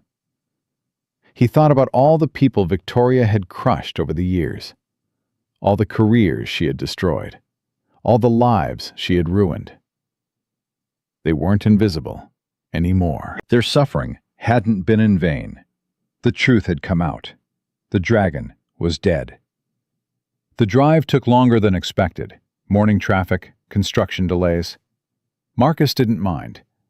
He used the time to think about what came next. Alexander had offered him a permanent position, Chief Compliance Officer of Sterling Industries, a corner office, a real salary, a chance to rebuild his career. Marcus hadn't given him an answer yet. Part of him wanted to accept, to prove to everyone who had blacklisted him, who had called him a troublemaker, who had said he was unemployable. to prove to all of them that they were wrong. But another part of him just wanted to rest, to spend time with Lily, to be a father instead of a warrior. Maybe he could do both. Maybe that was the lesson in all of this. You didn't have to choose between being a good person and being successful. You didn't have to sacrifice your principles to provide for your family. You didn't have to stay invisible to stay safe. You could stand up. You could speak truth. You could fight dragons. And if you were very lucky, you could win. The cab pulled up to his sister's house just before 9 in the morning. Marcus paid the driver and stepped out into the crisp Jersey air. He hadn't even reached the front porch when the door flew open. "Daddy!" Lily came running out like a small hurricane, still in her pajamas, her braids flying behind her. She launched herself at Marcus with so much force he nearly fell over. "You came back! You came back!" Marcus held her tight, breathing in the smell of her shampoo, feeling her small arms wrapped around his neck with fierce strength. "I told you I would, baby. Daddy always keeps his promises." "Did you beat the dragon?" "I beat the dragon." Lily pulled back, her eyes wide. "For real? The dragon is dead?" "For real." Marcus kissed her forehead. "The dragon is never going to hurt anyone again." Lily's face split into the biggest smile he had ever seen. She hugged him again, squeezing with all her 8-year-old might. "I knew it. I knew you would win, because you're the bravest person in the whole world." Marcus felt tears burning in his eyes. He didn't try to stop them. "I'm not that brave, baby." "Yes, you are." Lily pulled back again, her expression serious. "Mrs. Patterson says brave doesn't mean you're not scared. It means you do the right thing even when you're scared. And you always do the right thing, Daddy. Always." Marcus looked at his daughter, at her bright eyes and her gap-toothed smile, and her absolute certainty that her father was a hero. She was the reason he had kept going, the reason he hadn't given up when Victoria threatened him, the reason he had walked into that gala knowing he might not walk out. She was his reason for everything. "Come on," Marcus said, standing up and taking her hand. "Let's get you some breakfast. I'm thinking pancakes." "With chocolate chips?" "With extra chocolate chips." "And whipped cream?" "Don't push your luck, kid." Lily laughed and dragged him toward the house. 6 months later, the trial concluded. Richard Kensington was found guilty on all 17 counts. The judge sentenced him to 23 years in federal prison. He would die behind bars. Victoria Blackwell pleaded guilty to 8 of her 12 charges in exchange for a reduced sentence. 12 years. She would be in her 50s when she got out. Her empire gone, her fortune confiscated, her name synonymous with fraud. Cross testified for the prosecution and received immunity for his cooperation. He disappeared into private security work somewhere in the Midwest. Marcus never heard from him again. Margaret, the accountant who had kept those shipping logs, was promoted to senior financial officer at Sterling Industries. She sent Marcus a bottle of wine with a note that said simply, "Thank you for being braver than I was." And Marcus Johnson became chief compliance officer of one of the largest clean energy companies in America. His corner office looked out over Central Park. His salary was more than he had ever earned at Miller & Ross. His reputation, once destroyed, was now restored, and then some. The financial press called him a hero. The forensic accounting community treated him like a legend. Job offers flooded his inbox from firms that had blacklisted him just 3 years earlier. He turned them all down. Sterling Industries was where he belonged. With Alexander, who had become not just a colleague, but a friend. With the mission of building clean energy without cutting corners or endangering workers. with the knowledge that his work mattered. But the best part of Marcus's new life wasn't the office, or the salary, or the reputation. It was the afternoons. Alexander had agreed to flexible hours. Every day at 3:30, Marcus left the tower and drove to Jefferson Elementary School. He parked in the pickup lane and waited until the doors opened and kids came pouring out.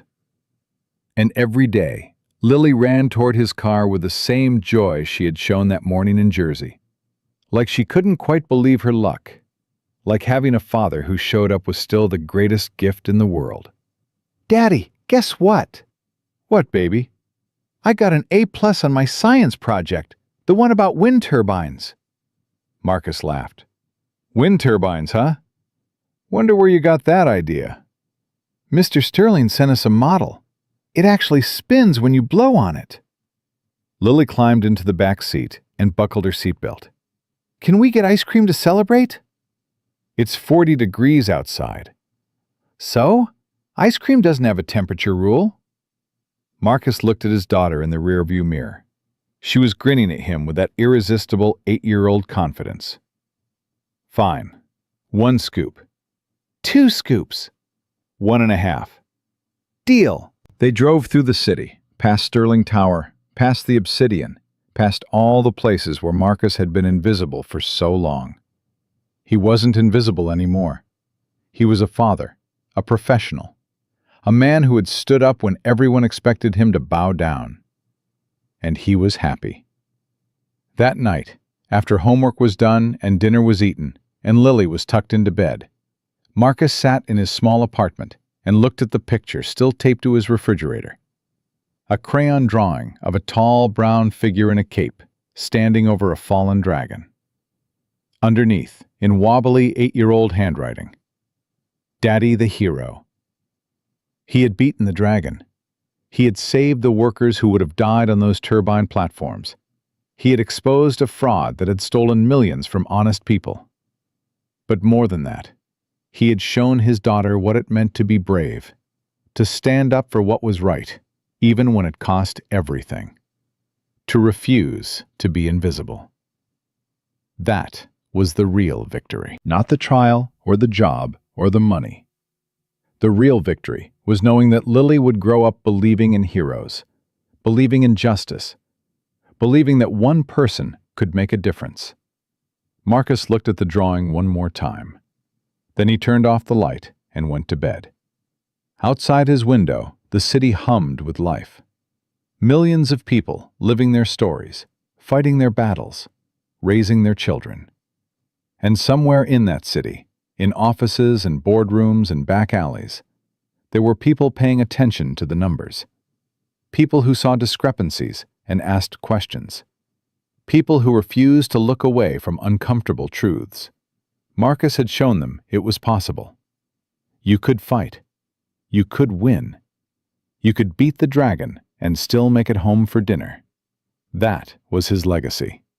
Not the headlines or the court transcripts or the legal precedents. His legacy was the next Marcus Johnson. The next person who would notice something wrong and have the courage to speak up. The next invisible nobody who would turn out to be exactly the right person in exactly the right place. The match had been struck. The fire was spreading. And Marcus Johnson, the single father who had once served champagne to people who never saw him, had lit it. 2 years had passed since the night at the Metropolitan Museum of Art. 2 years since Victoria Blackwell was led away in handcuffs. 2 years since Marcus Johnson stopped being invisible. The world had moved on, as it always does. New scandals replaced old ones. New villains rose and fell. The Kensington name faded from headlines, becoming just another cautionary tale told in business schools and ethics seminars. But for Marcus, every day was a reminder of how far he had come.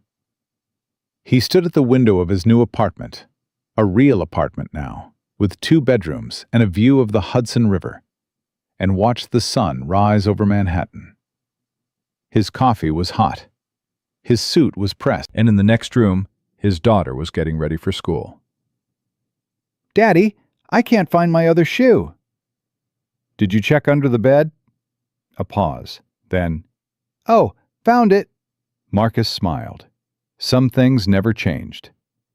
Lily was 10 now, all legs and opinions and fierce intelligence. She had her father's eyes and her mother's stubborn streak, though Marcus never told her that part. She had stopped asking about her mother a year ago. Maybe she sensed that some questions didn't have good answers. "Daddy, can we get breakfast on the way? I want a bagel." "We have bagels here." "But the ones from the cart are better. They have more cream cheese." "That's because they don't care about your arteries." Lily appeared in the kitchen doorway, her backpack slung over one shoulder. She was wearing the MIT sweatshirt Alexander had given her for her birthday, the one that was still 2 sizes too big. "Please, I got an A on my math test." "You always get A's on your math tests, so I should be rewarded for consistency." Marcus laughed. She was too smart for her own good, this kid. Too smart and too brave and too much like him. "Fine, 1 bagel, but you're eating fruit when you get home." "Deal." They walked out together into the morning air. The city was waking up around them. Delivery trucks rumbling past, joggers dodging pedestrians, the eternal symphony of car horns and construction noise. Marcus remembered a time when this city had felt like a prison, when every street corner reminded him of what he had lost, when the towers of Manhattan seemed designed to make him feel small. Now they just felt like home. "Daddy?" "Yeah, baby?" "Tommy Martinez said his dad saw you on TV last week, on that news show." "Did he?" "Yeah. Tommy said you looked weird. I told him you always look weird." "Thanks for defending my honor." Lily grinned. "He also said his dad thinks you're a hero. Is that true?" Marcus stopped walking. They were at the corner of 57th and 8th, surrounded by the rush of morning commuters. No one was paying attention to them. No one cared about the black man in the nice suit and the little girl with the too big sweatshirt. But Lily was looking up at him with those serious eyes, waiting for an answer. "I don't know if I'm a hero," Marcus said carefully. "I just did what I thought was right." "That's what heroes do." "Maybe. But heroes in movies don't get scared. They don't make mistakes. They always know exactly what to do." Marcus knelt down, so he was at eye level with his daughter. "I was scared all the time, Lily. I made lots of mistakes. Half the time, I had no idea what I was doing." "But you did it anyway." "Yeah, I did it anyway." Lily considered this for a moment. Then she shrugged. "That sounds like a hero to me." She walked ahead to the bagel cart, leaving Marcus kneeling on the sidewalk with something thick in his throat. 10 years old. She was 10 years old, and she understood courage better than most adults he had ever met. He stood up and followed her, blinking against the brightness of the morning sun.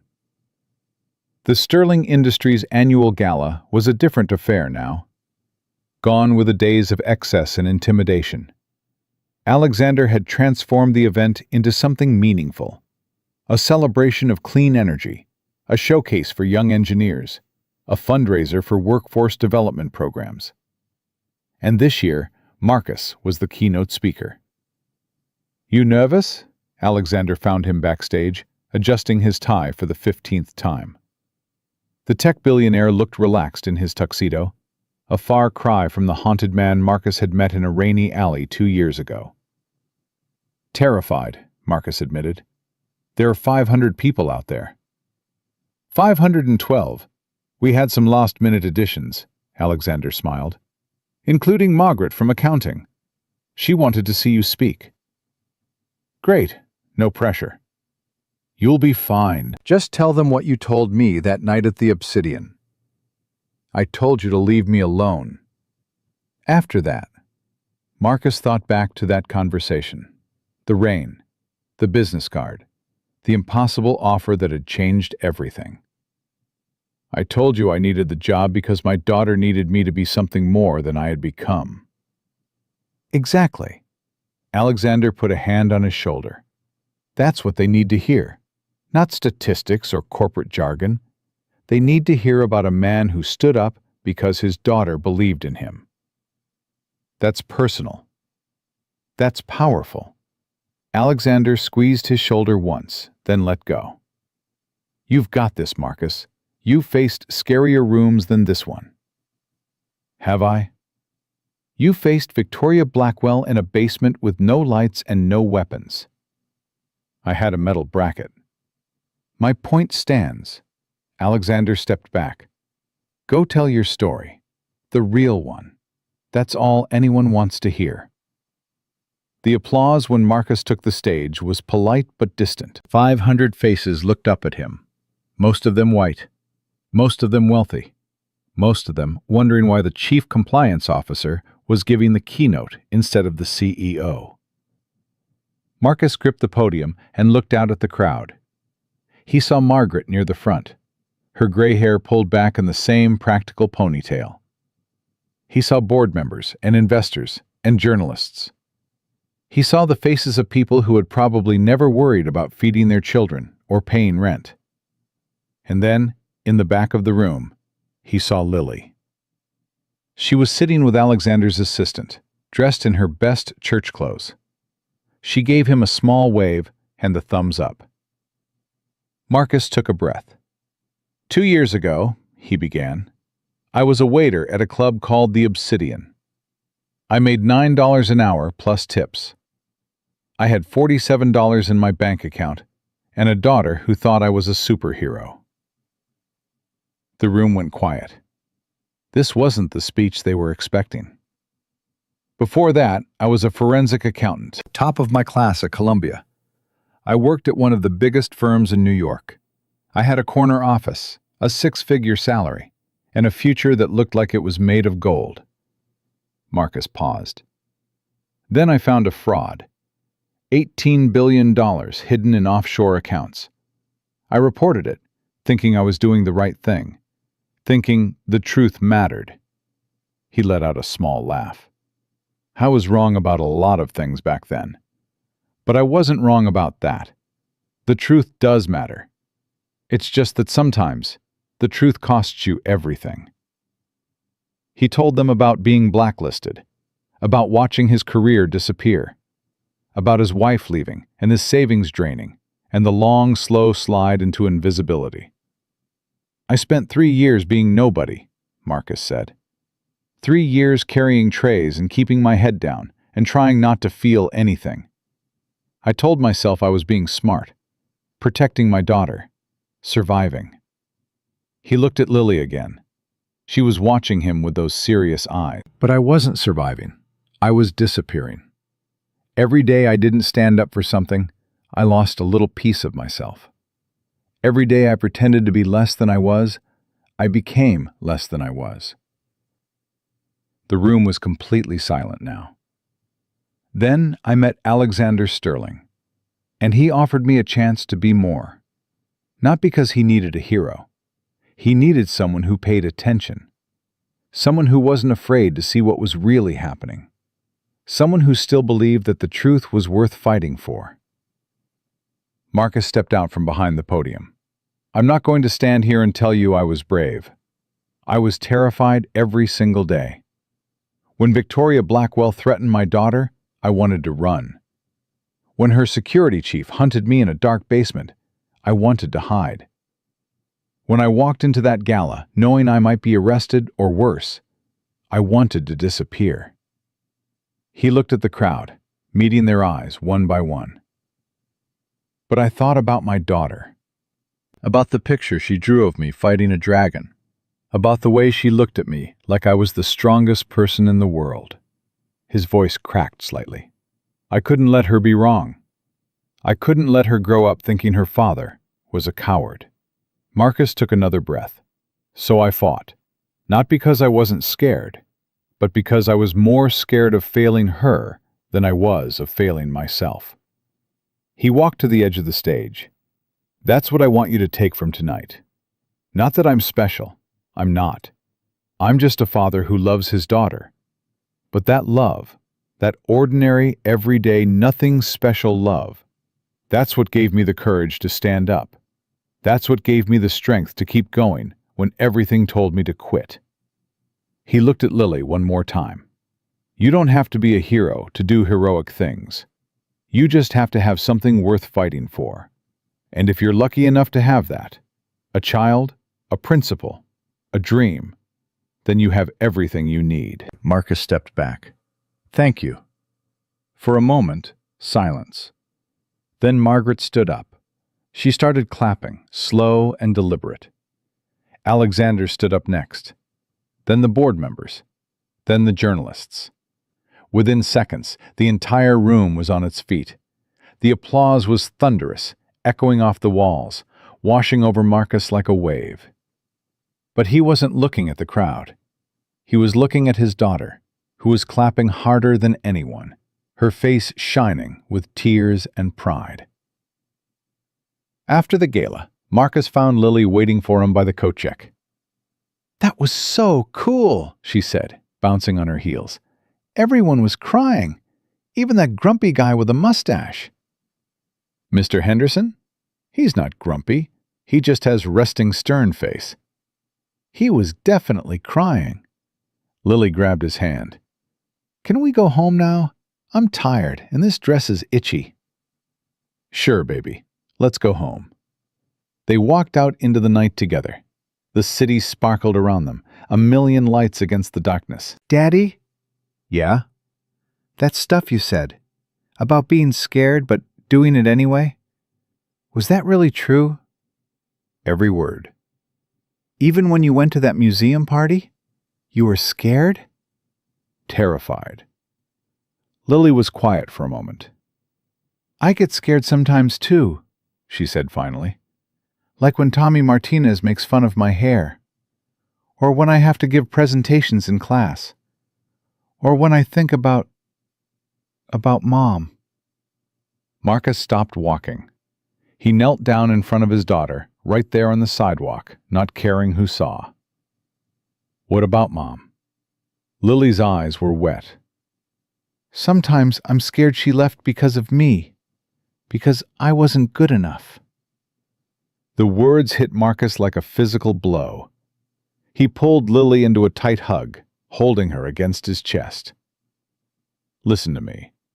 Your mother didn't leave because of you. She left because she wasn't strong enough. The same way I wasn't strong enough for a while. But that was never, ever about you. Then why? Sometimes people break, Lily, not because they're bad, but because they're tired. Your mom got tired. She couldn't handle what was happening to our family. That's not your fault. That's not anyone's fault. It just is. He pulled back and looked at her. But I'm still here. I will always be here. No matter how scared I get, no matter how hard things are, I will never leave you. Do you understand? Lily nodded, wiping her eyes with the back of her hand. I understand. Good. Marcus stood up and took her hand. Now let's go home and get you out of that itchy dress. Can we have hot chocolate? It's almost midnight. So? Hot chocolate doesn't have a time rule.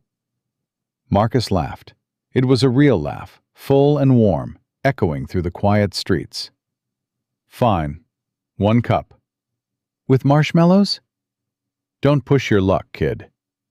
They walked home together, hand in hand, two people who had found their way through the darkness and come out the other side.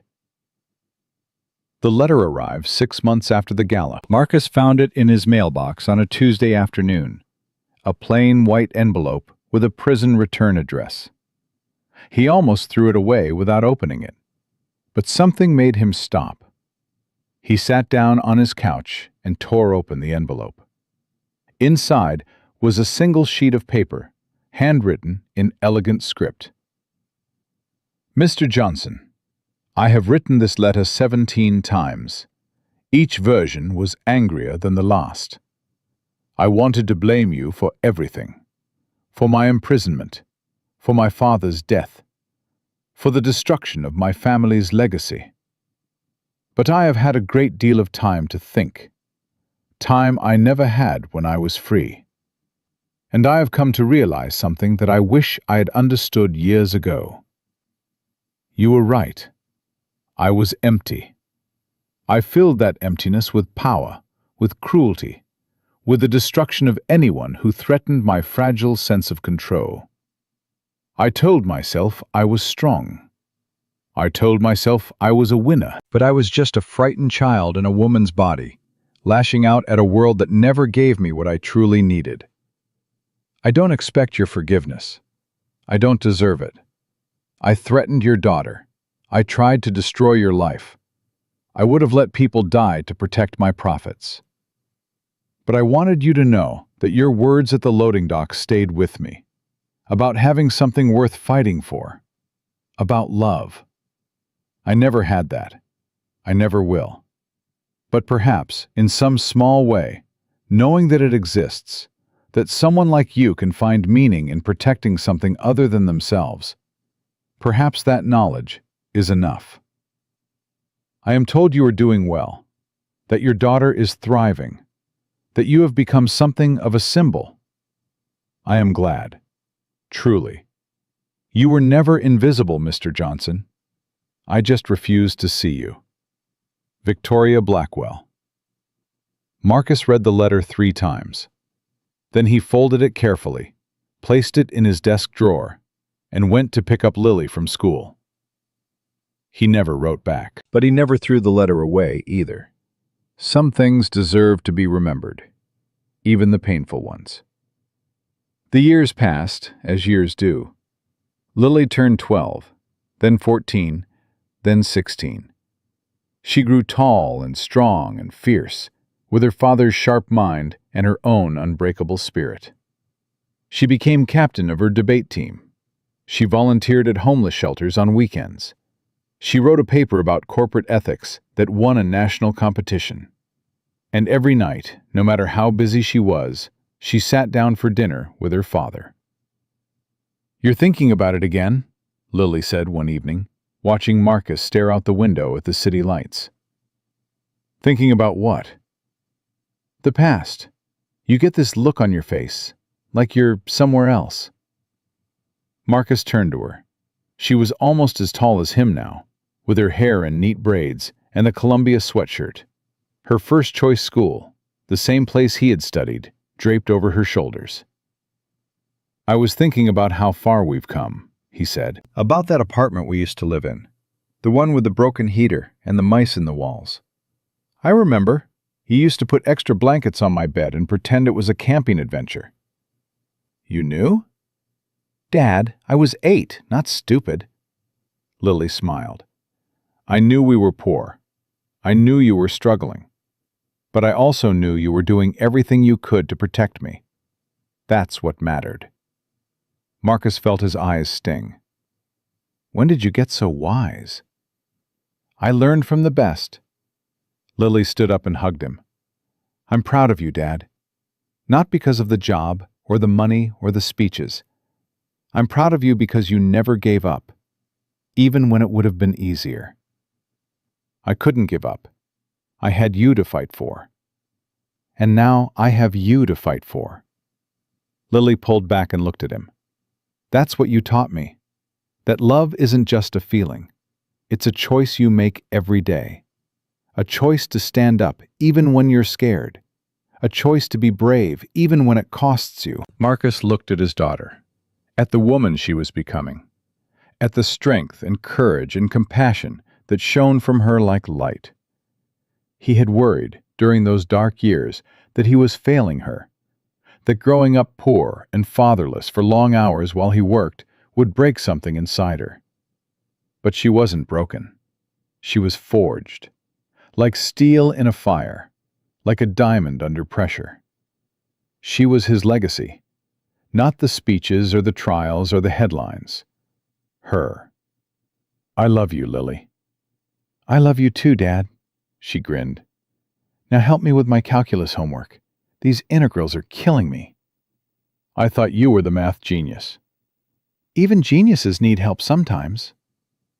They sat down together at the kitchen table, father and daughter, working through problems as the city hummed outside their window. The future stretched out before them, full of challenges and triumphs and ordinary moments that would become extraordinary memories. Marcus didn't know what was coming. Nobody ever does. But he knew one thing with absolute certainty. Whatever dragons appeared, whatever darkness fell, whatever enemies rose against them, he would face them. Not because he wasn't afraid, but because he had something worth fighting for.